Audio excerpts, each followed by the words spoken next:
Ассалаумағалейкум аса қадірменді қазағым, назарыңызда жамбыл рахматылла. Әлі жассың, не көрдің дейтіндер бар екен, ұмытып кеткен сияқтысыздар, асыл тастан, ақыл жастан екен.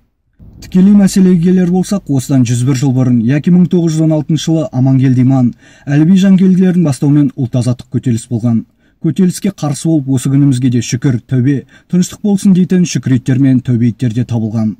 Сол оқиғалардан тура 16 жыл өткен соң, яки 1932 жылы жаңағы шүкір тәубе деп отқандардың тең жартысы аштан қырылды. Мүлкі барлары мен олардың құл қызметкерлері ел асып шетелде қоныстанды. Жарылқап аман қалғандардың немере шөберелері мына біздер. Қолы дымға жетпеген соң зар қағып отыр демеңіздер, қауымның бәрі қолымда. Үйі жоқтың күйі жоқ қазағымды көргеннен осыларды айтып отырмын. Ақиқатты мен айтпасам, сіз білсеңіз де білмегендей түр жасай аласыз. Шүкір мен тәубені айтатын сәт болады, өз құқығын талап ететін кез болады.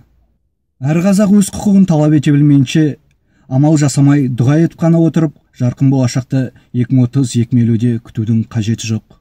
Рамазан айы баршамызға құт берекелі болсын, тұтқан ораза ниеттеріміз қабыл болсын, баршамызға Алланың сәлемі болсын.